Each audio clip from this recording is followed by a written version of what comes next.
podcast. Yeah, it's the Steve Gunner podcast. You're tuned in to the Steve Gunner podcast. Get up, it's the Steve Gunner podcast.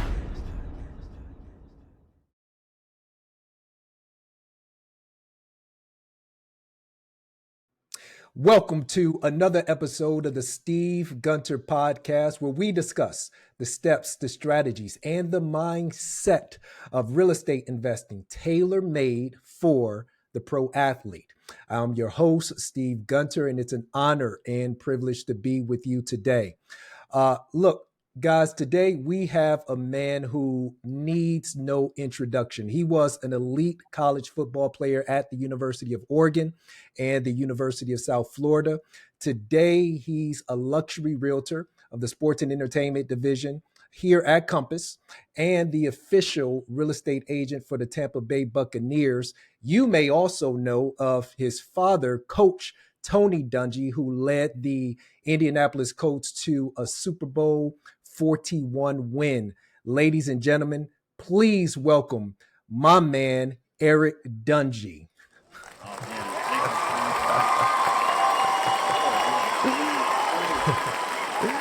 How are you, brother? I'm doing great. Thank you for having me on. It's an honor and a privilege to be on and join with you and chop it up and talk about real estate and real estate investing, and specifically how it relates to pro athletes. So I'm excited to be on here with you, man. Absolutely, man. Really appreciate your time. Look, I want to start with the hardball question, though. Okay. What was your 40 time? Oh gosh. So first of all, I was not good enough to even go to the combine or go to pro day or anything like that. So I don't have an official 40 time on record. Going into my senior year of high school, my high school coach on his own stopwatch told me I ran a 4.57. I believe him. I'm sticking to that. That's the number then. I never before or after that, but he said I did it once, and I believe him. That's right. That's exactly right. Well, look, we got it in the book, so that's all that matters. Look, so growing up, Eric, I imagine that you were around the game a lot. What were some of the things you learned during your time in football that you now essentially apply to business? Yeah, no, I definitely had just a blessed opportunity to grow up, in locker rooms. My dad was a coach from the time I was born, so that's literally all I knew growing up. And I think one big thing I saw was just how to be a professional. Whether it was him himself waking up at 5, 6 in the morning, handling everything at home as far as taking me to school, handling helping us with our homework, but also putting in 10, 12-hour days and having the team ready to win. And then also just seeing elite professionals, take their craft seriously, seeing Marvin Harrison and Reggie Wayne and Peyton Manning, and Derek Brooks and Rondé Barber, guys who really took it seriously. And it wasn't like they just showed up on game day. It was like, they were film animals. They were workout junkies. They were competitive against themselves. Like somebody like Marvin Harrison, at a certain point, he don't got to prove anything to anybody. What's a one day of practice? Like he can, but it's like he's like competing against himself every day, and he's probably competing against like Jerry Rice in his mind. You know what I'm saying? So it's like, so I learned just like what it really takes to be an elite professional. And so like it's funny you say that. When I first got to college, a lot of people struggle with that, like that like transition of like, oh, okay, it's a little bit harder now as a professional. I'm like, yeah, of course it's harder. Like, yeah, this is serious. Like, yeah, it's gonna be a long day. Yeah, I'm gonna do it every day after day, and barely take any vacation and barely take any rest. So like, yeah, I kind of already have my mind built from a young age of like, yeah, that's what it takes to be great. Man, what's the mental side of that like? You know what I'm saying? When you talk about a Peyton Manning, when you talk about a Marvin Harrison, watching those guys, and I can remember those days, man, they were, in my eyes, great. I mean, yeah. they are. And, but you had an up close and personal look, just kind of from a mental standpoint. Obviously, we know what their talent was like, but you and I both know talent only takes you so far. What was the mental side of that like based on your observation? Yeah. One thing I noticed is like they just would both be big on like preparing for all situations, all outcomes. So like for Peyton Manning, he may do middle of the summer doing a wet ball drill, practicing to throw wet footballs, and then boom, he wins the Super Bowl in the rain one day. Marvin Harrison practicing one-handed catches, practicing, contested catches, practicing all the weird over-the-shoulder, different angles, things like that. You never know when that's going to apply. And I like to think about that like a real estate, like leave no stone unturned, when preparing for a meeting with a client, like, all right, what are all the possible questions? What are the questions that he may not even be thinking of right now? If there are, challenges, let's be proactive and figure out solutions before they become bigger issues. And so it's just like think about every single situation and being prepared. Being prepared, I think that's the big key to between being an amateur and a professional, whatever sport, whatever your field is, whether that's a real estate agent or an athlete. Amateurs kind of just show up. It's fun. It's cool. They do it, because they like it. Pros treat it like pros, and they practice for all the different situations, and just leave no stone unturned. I love that. I love that. I read your father's book, Quiet Strength, back in 2010. And what I learned in that book and always just really admired about Coach Dungy as well is his demeanor. And he's not like a rah-rah kind of guy from what I could see. Sure. But he's incredibly confident. You seem to have many of those same attributes, many of those same traits. What are some of the life lessons Coach has taught you over the years? Yeah, so many. I mean, I think probably the main thing I can just think of as like a general theme is just like, as hard as he worked and as important as football was and when he was, like, our family and his faith was more important. And he didn't have to tell me that. He didn't have to say, hey, son, we're going to sit down and talk. Like, he showed me that through his actions. Like I said, he took me to school every day. So that, like, that may sound like a small thing, but you hear about NFL coaches who sleep. Oh, they sleep in the office. They're 20-hour days. They wake up at 3 o'clock in the morning, 4 o'clock in the morning. So yes, he worked, but he also showed through his actions that, hey, the 20 minutes of school, ride to school is like some of the most, maybe our only time to talk during the day. And I'm going to cherish that time. I'm going to make sure I'm home, 8, 9 o'clock so I can have dinner with you and hear about your day. And so those interactions, like, he showed me what was more important.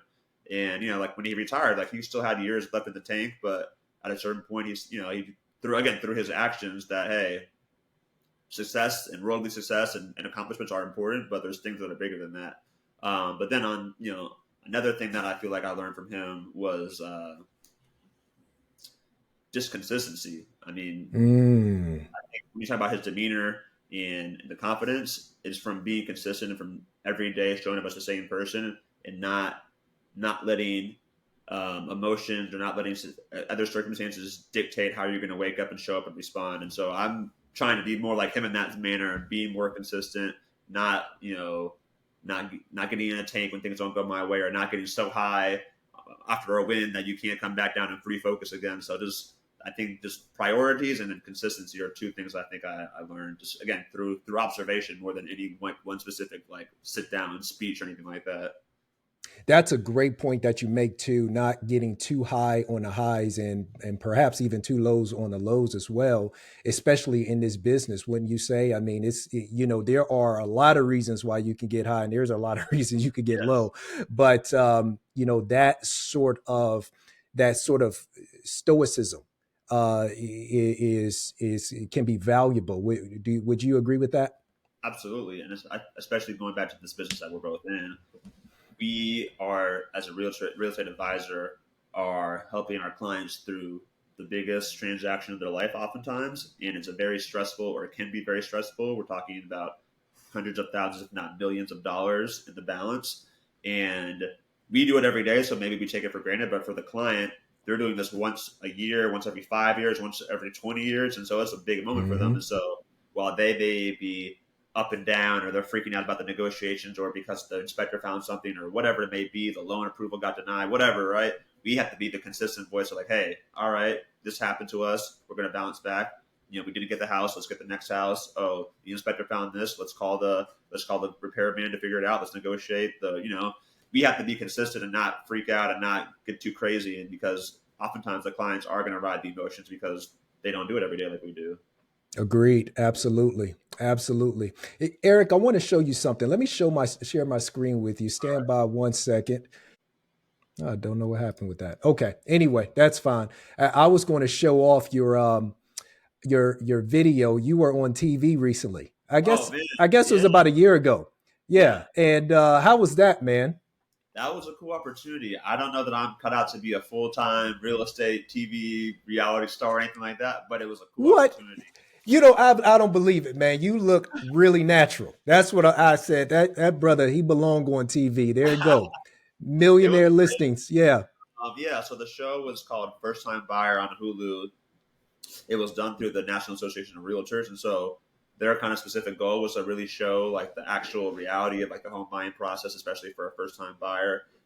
We all love $1 Million Listing and some of the other different shows that are out there, Selling Sunset, Selling Tampa, but they kind of focus on some of the drama. Maybe it's a little dramatized at times. Selling first time home buyer really tried to kind of really show you like what it was really like. So that was what excited me about the opportunity. And it was a lot of fun. We did 2 days of filming, and there were like, 8 a.m. call times. We're there till 6, 7 p.m. They're going to shoot my scene. Now they're going to change their mind and shoot another scene. And I got to be, so it's a lot going on. And for somebody who likes to be on a schedule and kind of stick to my schedule, it was a little challenging, but great experience. And it was a really cool kind of time to bond with my client too, Kristen. She's an amazing young woman. And kind of to be able to do that and go through that with her, we still talk about that to the day. She's like, "Oh my gosh, like we were on TV together," and it was, her friends, got to watch it. We did a little watch party, actually at the Bucs Stadium for her when the episode premiered. So it was a really cool experience. I love that, man. Wait, let me switch gears for a moment. So, when you first got into the real estate business, was it always your plan to work with pro athletes? Not initially, but pretty quickly that was kind of my plan. So I'll take you back a little bit. Mm-hmm. First got into real estate. I had college athlete, very focused on playing. I did well in school, but I didn't necessarily have career, plans. I just thought I was going to the league like everybody else. And then it wasn't until I didn't that I realized I wasn't. Mm-hmm. Mm-hmm. After a couple of different, corporate America, some internships, trying some different things, I kind of got to a space of like, man, I really want to work for myself. So I got my real estate license with the goal of like flipping houses. I was like, man, I'm going to be a flipper. It's going to just be me. I don't have no boss, no anybody else. I'm going to get a little loan on the first one. After that, I'll start using my own money and just build it up. That was my plan. Mm-hmm. And then a few months into that, just the doors weren't opening. I couldn't really find the right projects. Wasn't meant to be. And so then I was like, all right, I got to do something different. And I just started thinking like, man, I played sports. That's kind of like, people that I know that know me and that are comfortable with me. And obviously I don't look like the traditional realtor. I know that. And so I'm just thinking about like, how can I do this? And so I was kind of just brainstorming like, sports, what can I do? And then like within a few months, I met my business partner, John. We met Ben Moss. We joined Compass. They had a sports entertainment division there. It was crazy, like serendipity. Yeah. So within a few months, I kind of just started speaking and like brainstorming of like, how can I work with real estate, with athletes, and what can I do? And I think there's a power into like speaking things into existence, because I had never heard of Compass. I had no idea there was a sports entertainment division. But for me, just putting that out there, I just met the right people and the right doors open, and I haven't looked back. That was about 7-8 years ago. I'm here with Eric Dungy, luxury realtor with the Tampa Bay, in the Tampa Bay market. Eric, pro athletes have a super busy schedule. Yes. Those guys are constantly moving, constantly on the go. What are some of the things that you try to implement to make sure that they not only receive great service, but they know that you're on top of things and they don't have to worry about much? They're like, okay, I know that Eric is on it. Eric and his team is already taking care of it. Well, I think the main thing that you said, it goes back to service. A lot of times people reach out to me, hey, I want to work with professional athletes. I think that's really cool. And it is cool. But if you get into it for the wrong reason, if you think it's all going to be sexy and you're going to be driving around in your Bentley and you're going to be eating, drinking champagne, and it's not quite the lifestyle. It's service. And so one thing is it's not about you, it's about the client. So the client he may have a game or practice. You may have to switch the schedule at the last second. You may have to show him a house, late at night or first thing in the morning. It may have to be a virtual showing on FaceTime. You may have to speak to his advisors or his business manager to get, authorization. Whatever it is, I just kind of go into the attitude like, hey, it's not about me. This is about this client. I'm trying to make this easy as him as possible, him or her as possible. And so, like I said, it's about just having that servant's heart. And then it definitely helps to have a team with some systems in place. That way there's no chance that things fall through the gaps. Every time I get a contract, I send it to my admin. They have a whole checklist of things we do. Then we're sending out reminders to anybody, whether it's the client, his sports agent, his business manager, whoever. They're all going to get copied on that. That way, every date, the inspection, the escrow, the loan approval, all that is nobody missed it. So there's accountability. When there's multiple people who are all on the same page, then there's no way that things will fall through the cracks. You sell some big houses, dude. some really big houses. I was on your site. I said, man, these some big houses this dude is selling, which is outstanding. Your team is doing great work there in the Tampa market. How important is it to have a network, though, of people you can connect with in order to get those properties sold? And what might you do differently from a marketing standpoint with properties in the luxury bracket? Yeah, having a network is huge, especially when you get to a certain price point and a certain offering. The traditional, 3 bedroom, 2 bath, whatever starter home, that buyer is probably going to come from somewhere within your area. They're going to see that house on their MLS with their agent.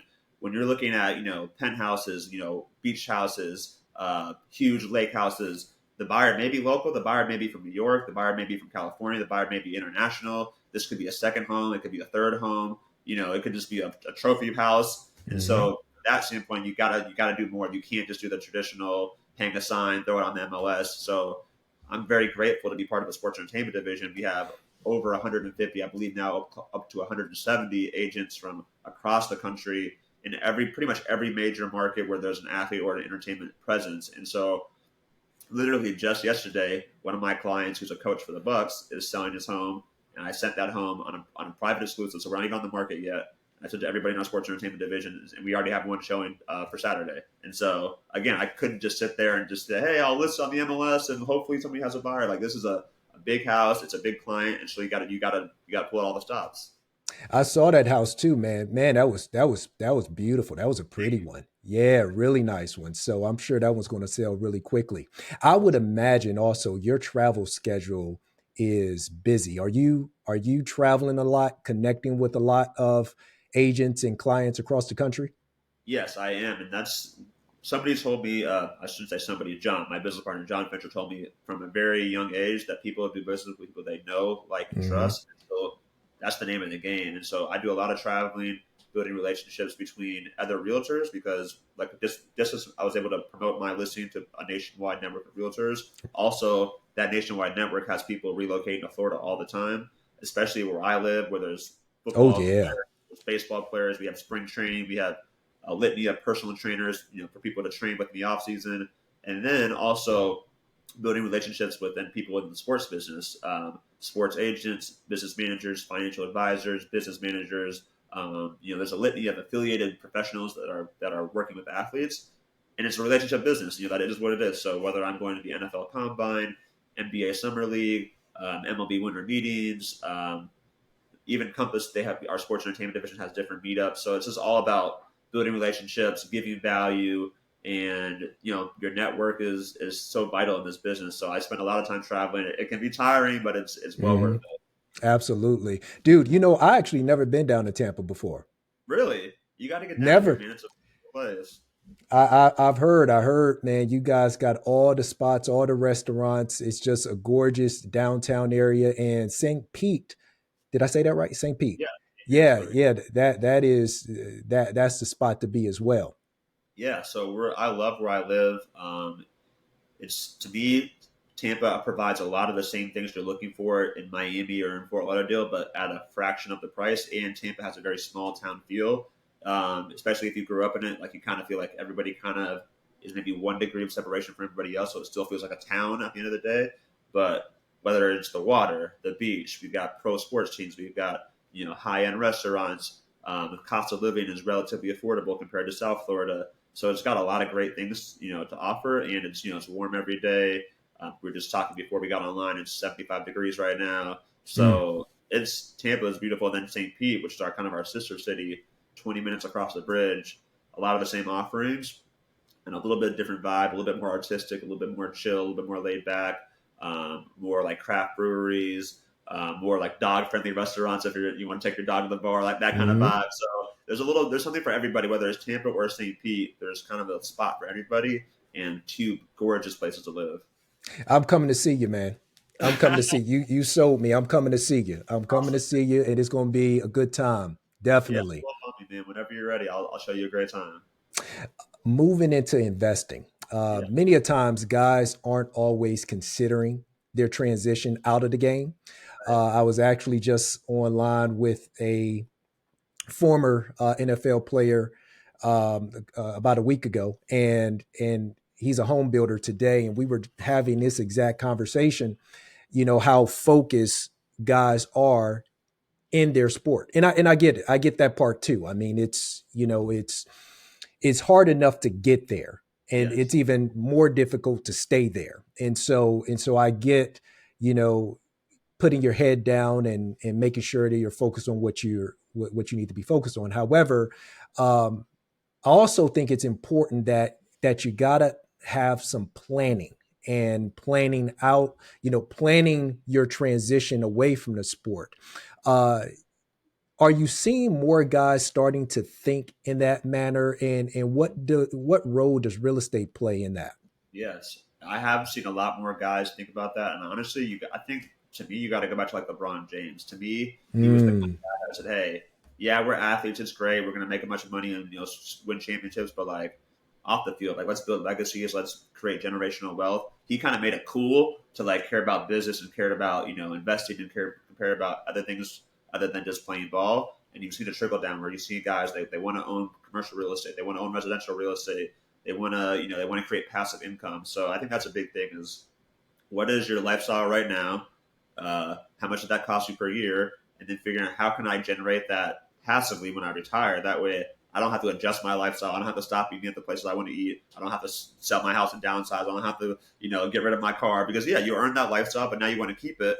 So how can I figure out how to get that passively? And if you can make some strategic purchases or investments, whether that's with real estate or with stocks and bonds or with other things, then you kind of realize, hey, I can actually just live like this for the rest of my life. Like that's when the light kind of goes off. So I've seen a lot more mm, guys that are like, hey, I'm only going to live off a small amount of my salary. That way I can afford mm. to buy real estate or I can afford to invest or start a company when I retire. So you have a lot more guys that are buying real estate instead of buying chains or buying jewelry or Hmm. buying, not that you can't, have a little bit of fun, but they're realizing the priorities and what's going to be an asset versus a liability.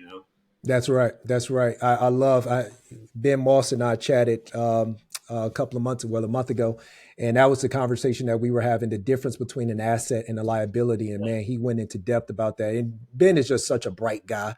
It was Yeah. just, I mean, Ben gets into it really deep. And in his book, he also details that as well. And so, love that, man. I'm a guy who is just starting out. Yep. I'm an athlete. I'm looking to become an owner of real estate. Where should I start? That's a great question. So I think you have to kind of take a step back and think about some things. Yeah, it's great to like buy, hey, you just made it, got a little check, and you want to buy that dream home, or you want to buy that nice home, and nothing wrong with that. And for some people, like, hey, just having that stability of having a primary residence means everything. I don't know how you grew up. You may have bounced around growing up. You may have been in apartment to apartment. So if you want to buy that first home and just kind of secure your family, great. But also another thing to look at is what if I buy an investment, whether that's commercial or residential, and then maybe another year I buy another one, and another year I buy another one, and maybe after 5 years, that dream home, that $1 million home, and now I'm just paying for that out of residual income. And so there's that conversation, and again, you have to think if you're 20, 21 years old, are you mature enough to buy residential or commercial investment property and manage it? Maybe you're not. Maybe you're not ready for that. Maybe you need to wait till your second contract. But having those conversations and that thought of like, hey, again, if I can make my passive income pay for my lifestyle, that's kind of the key to wealth. The wealth isn't about how much you make; it's about having your passive income come in on top of your lifestyle. That way, you're never actually running out of money. So, I like to kind of have people start thinking about that. Hey, it's great to buy a primary residence. We all need one, but it may make sense in some situations to look at those investments first, and then maybe after 4 or 5 years, then go for the more personal purchases.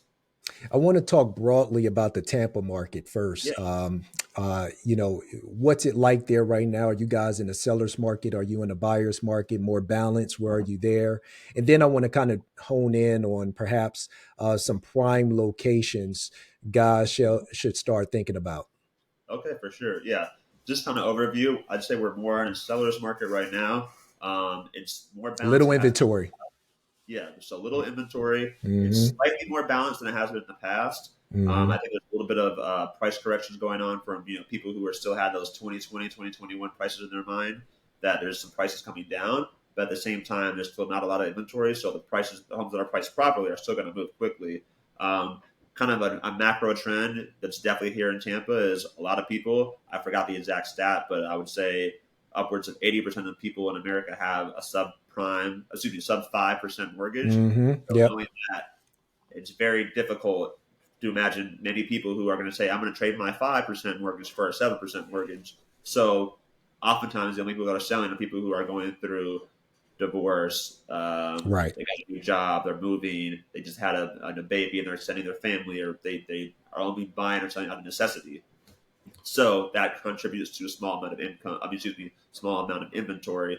So it still is a seller's market, although it's not as crazy as it was a couple of years ago, where there was bidding wars left and right, and every property, the properties aren't lasting minutes. They're still, Dude, that wasn't fun, by the way. It wasn't fun for anybody. It wasn't fun for me. It wasn't fun for even for sellers that were selling their house. It was overwhelming because we have one showing, we have 25 offers. They're all really good. Pick the best one, and 12, 24 people no. Like that's not fun. So, and then going back into Tampa and the specific neighborhoods that I like. First and foremost, South Tampa is the prime part of Tampa. This is why one are the schools that drives the value. So the Plan High School District is the top public school in South Tampa and so that school district always commands a lot of value. I encourage a lot of my clients to buy in South Tampa because I'm like, hey, look, even if it's a little bit more expensive to get here, you may not quite get the biggest house compared to maybe other parts of town. If you think you're going to sell at any time in the next couple of years, I recommend South Tampa because it's going to hold its value. And as an advisor, that's my job. I can go and sell you a big old, flashy, beautiful house. But if I can't get you out of the house, then I'm doing you a disservice. So I always try to talk about the exit. The clients can look at the house and get wowed and say, oh my God, I love the floors. I love the pool. I love the countertops. But I got to look at all right, is it on a busy street? Is it in a bad school district? What's the resale value going to be like? So that's our job as an advisor. So I love South Tampa. One area that's growing in popularity is I call it Tampa Heights, which is Seminole Heights, Tampa Heights, Riverside Heights. There's a few different neighborhoods that are all kind of emerging together. How far is that from the former neighborhood that you just spoke about? It's just up the road, maybe 5-10 minutes. And what's beautiful is our downtown area is kind of being revitalized. There was a big project, a $3 billion revitalization project over 10 years, which started in 2018. So it started before the pandemic. And then as they were building, basically rebuilding Tampa, the pandemic happened and the values started soaring. So the downtown area is starting to boom and become really, really attractive. Downtown and South Tampa are kind of merging. And then that's kind of also merging up into Tampa Heights and Seminole Heights, Riverside Heights. So I think that area is going to be one of the next areas that really explodes in popularity.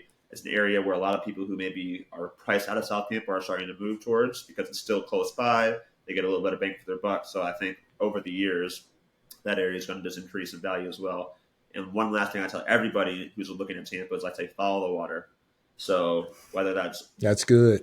Whether you're in a mansion, open water, you're on a lake, you're on a canal, you're on the river, that any area near water is where I'd be looking.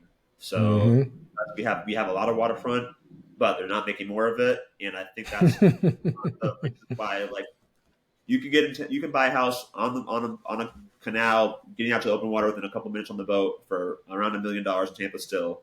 In Miami, that house is probably $5 to $10 million. And right. So once people figure that out, you have to go do that before. So I'm like, hey, whether you're on the river, canal, open water, a lake, whatever, get near that water. And I don't want to say guarantee, but I feel pretty good that in a few years, that's going to be a good investment. Obviously, we have flood insurance and other things we have to factor into it. Sure. But people are moving here to get on the water. And so, like I said, in 10 or 15 years, you can be like, dang, you bought a house on the water for how much? Yep. So I think those opportunities are going to be fleeting in the future. So I would encourage people to snag those up while they still can. That's the thing about real estate, isn't it? It's a scarce asset. You know what I'm saying? And that's the one thing that we oftentimes try to convey to our clients is you're purchasing something that is unique, that is scarce, that you can't make this again. Yes. You know what I'm saying? And so when you talk about the opportunities that are available, especially right there on the water, that is special. Really special. Absolutely. How far is Tampa from Miami? It's about Approximately. a 4 hour drive. So it's Okay. be a 30-40 minute flight, 4 hour drive. It's one of those things where when you drive, you're like, dang, I should have flown. And then when you fly, you're like, oh, drove. Like, Yep. Yep. What's your short-term rental market like? Are you guys seeing a lot of short-term rentals in your market, Airbnbs, VRBOs, those sorts of things? Yeah, there's a decent amount of those. Tampa, there really isn't a lot of restrictions that I'm aware of for short-term rentals. So there's a great opportunity to buy and to Mm-hmm. own and to also to visit. The beach markets, St. Pete Beach, Clearwater Beach, up and down our beach coast. Every municipality has a little bit of a different rule about 30-day minimum, 7-day minimum, 3 times a year, this and that. So it's a little more dicey to purchase an investment property in those areas, just because I don't want to I'm thinking about exit strategy. You have you Mm. think you can Airbnb it, but then all of a sudden the city cracks down, and now you don't be allowed to do it twice a month, and now your cash flow is changing. So there's opportunities, but you definitely need to do your research and make sure the specific municipality that you're buying in is going to support what you're looking to do as an investor. I appreciate you also mentioning that. That is so important. Just understanding fully what are the plans of that specific government, because they can, you know, change a lot of things just like Right. that. And you may say, hey, I see an Airbnb next door and it looks like they're cash flowing, and maybe they are. Maybe they're breaking the rules, or maybe nobody's cracking down. But like, hey, the government might say, hey, starting January 1, we're cracking down now, and we're really going to start going after people. So it's like you just got to know the rules and just know what you're getting into. Eric, this has been great, man. Any lasting remarks that you have for the pro athletes watching this right now as they are contemplating their next steps in real estate? Yeah, that's a great question. I think key thing for pro athletes is just to don't be afraid to network. I know you're playing ball and you have a lot of people that are trying to get at you, which is hard to discern sometimes. But Mm-hmm. don't be afraid to get out of your comfort zone, hang out with some real estate nerds like us, and not just it's great. Yeah, you're playing ball, you're focusing on that, you're taking care of your body, and all that stuff. But don't be afraid to shadow a realtor or to go visit some properties, or just to sit down with one of the vets on the team and say, hey man, like, what are you doing off the field, and just learn. Be open to learning. Never stop learning. Eric Dungy, man, wealth of information, my brother. Really appreciate your time today. Absolutely, it was my pleasure. I'm glad to be on, and let's do it again soon. Absolutely. Thank you. Awesome. Can't stop, we can't lose. You can't win if you snooze. So do more and say less. So get up and let's work and be the best. Yeah, you're tuned in to the Steve Gunner podcast. Yeah, the Steve Gunner podcast. You're tuned in to the Steve Gunner podcast. Get up.